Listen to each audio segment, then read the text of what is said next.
Clark Sommers is playing bass, and of course he's one of the top bass players I think in Chicago. And I don't remember if I've ever done a gig with him before or not. I think I wanted to, but I can't remember if I have. The other two guys I have, I've played with Andrew Lawrence before. He's playing piano, and I think he's also going to bring his organ keyboard or something so we can do some more of the organ stuff. And then Greg Artry is playing drums. And both those guys I've played with before at the Whistler and probably some other place too, but I think I mainly remember the Whistler gig that we used to do. So yeah, I mean, I'm excited to play with those guys.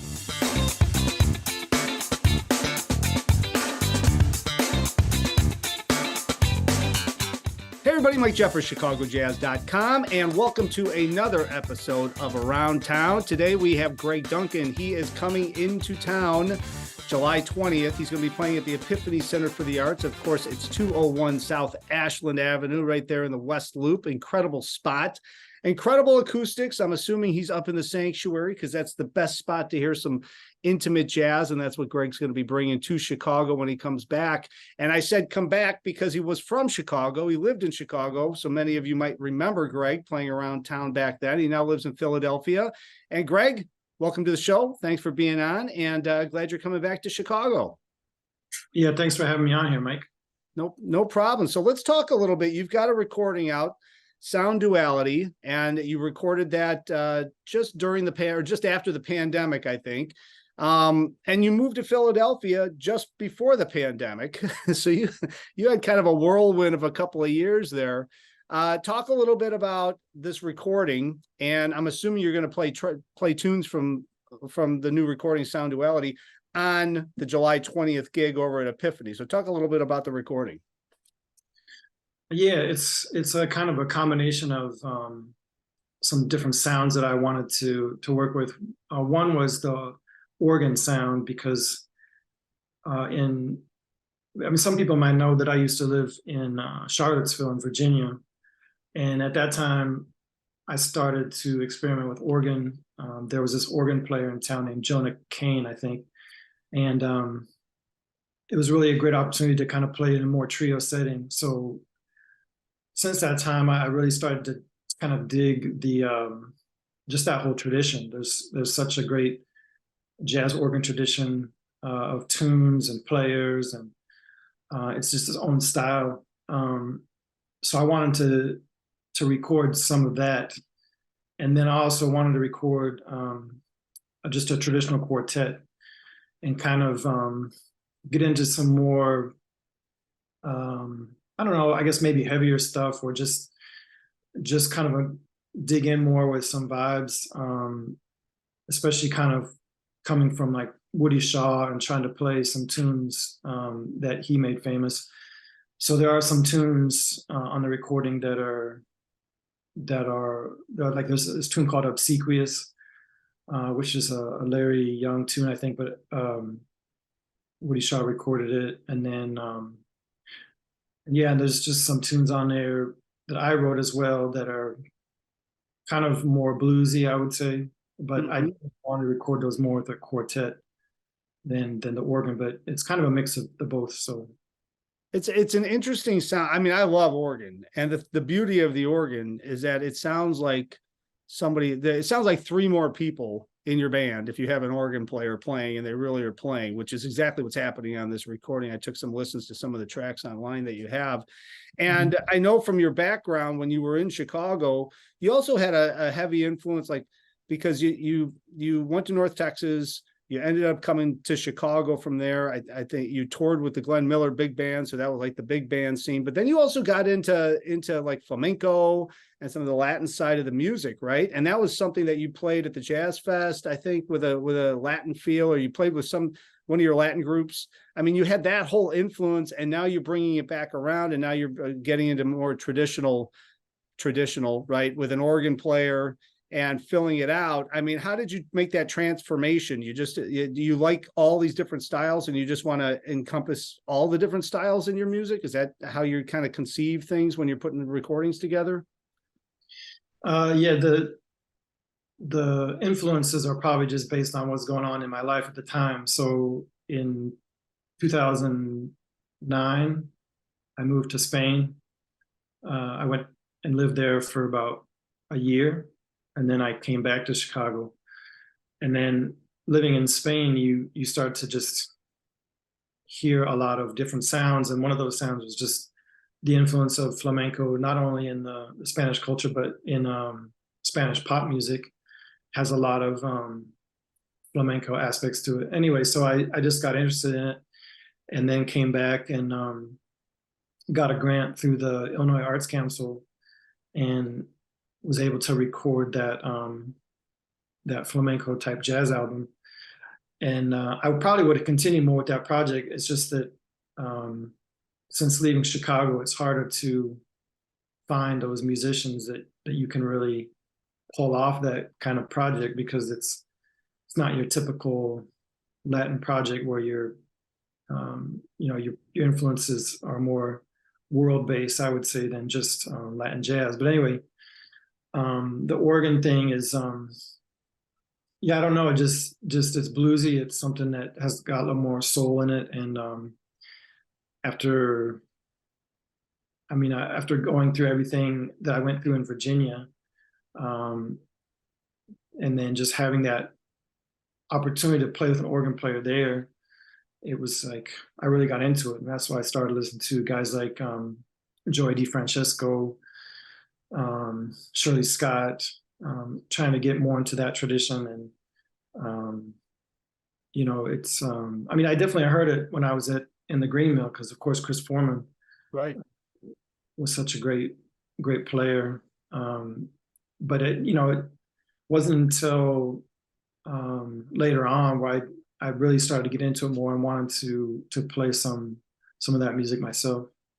Well, and talk a little bit about the band on the recording, Sound Duality, of course, available at gregduncanmusic.com. We talked a little bit before you came on, and I think some of the people watching this will probably recognize some of the names that you have on this recording. And these are guys that you met in Philadelphia once you moved to Philadelphia, and you met, and then they went on to play with Joey DeFrancesco, right? So talk a little bit about these guys and how you put that band together, because when you listen to the recording, it's grooving, it's smoking. I mean, it's great. It's a really, you guys sound like you've been playing for a long time, which means that all of you guys just gelled right together while you were doing the recording.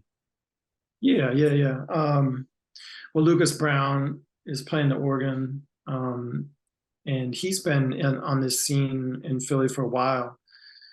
And Anwar Marshall is playing drums on there, and he's from here, but now he's more based in New York. And when everything shut down, I guess we recorded in 2021. So, I think everybody was looking for work then. So wasn't hard to, I just went knocking on their door and was able to get them. But then I guess the ironic thing was that after we recorded that organ trio thing, that's when Joey started touring with those guys. So it was probably not long after that I started seeing those guys in the same formation, but it was just with Joey playing organ and trumpet and saxophone and singing. Yeah. He does everything. But and then the other guys on there, Sam Harris is playing bass, and Sam is a great bass player here. Tim Bray is probably the top call pianist, jazz piano player. He's the guy that backs everybody up when they come into town, or just the main cat, I would say. Or there's other cats too, but he's one of the main ones. Yeah. And so yeah, it was nice to be able to find those guys and to put them all together in the same recording studio and get to make some music with them. Yeah. Well, all right. So you're coming to Epiphany July 20th, 8 p.m., 201 South Ashland Avenue. Of course, Epiphany, CHI, epiphanychi.com. All the tickets are there. You want to make sure you get your tickets in advance to go over to Epiphany. And I think they're still doing their happy hour, golden hour, which is ahead of the show, which is great. Half price drinks and appetizers. So be sure to hit that up. So talk a little bit about who's playing with you in Chicago when you come into Chicago. Yeah. Clark Sommers is playing bass, and course, he's one of the top bass players, I think, in Chicago. And I don't remember if I've ever done a gig with him before or not. I think I wanted to, but I can't remember if I have. The other two guys I have, I've played with Andrew Lawrence before. He's playing piano, and I think he's also going to bring his organ, keyboard or something, so we can do some more of the organ stuff. And then Greg Artry is playing drums. And both those guys I've played with before at the Whistler, and probably some other place too, but I think I mainly remember the Whistler gig that we used to do. So yeah, I mean, I'm excited to play with those guys and just to see, I guess, you know, the differences in their playing since the last time that we met up, because, you know, everybody's probably in different spaces. So much has happened since the last time that I was there in 2019.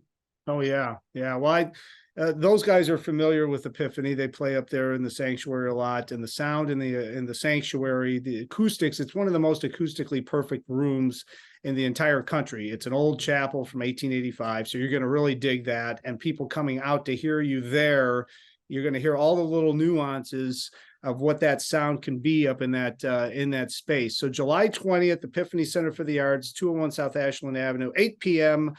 is the start time. Of course, GregDuncanMusic.com. So you're coming through Chicago. Are you doing a little bit of a short little tour? You're coming in town for a little while and then heading back to Philly, or what's your what's your itinerary when you're coming through? Yeah, that's a good question. There might be some more stuff tacked on, but right now it's just that gig. I'm trying to get out of town and trying to basically just reconnect with some people there that I haven't seen in a while. There was I was trying to put something together, like a small thing, but that fell through, and it's also kind of challenging to get all the economics of it to work in terms of, like, you know, is it really economically viable for me to be there longer just to do a smaller gig? And so I was trying to fit that together, but I don't know, we'll see. There might be some other stuff tacked on, but as of now, there's just the Epiphany thing. Good. All right. Well, everybody can find you, of course, GregDuncanMusic.com. And thanks for jumping on, man. I'm glad we were in contact here and there throughout the years you were in Chicago, but I don't think we ever met. But I'm glad that we're talking now, and it's fascinating to hear your story. We'll have to spend more time at some point. I'd love to talk about Spain and you living in Spain and getting into all of that as well. So we'll have to do something like that the next time you come back through Chicago. But I'm glad we could jump on today for a few minutes to talk about this gig. So again, Epiphany Center for the Arts, 8 p.m., July 20th, Greg Duncan quartet. I suppose it would be a quartet that night. It's great. Thanks for being on, man. I appreciate it. All right. Yeah. Thanks, Mike. Thanks a lot.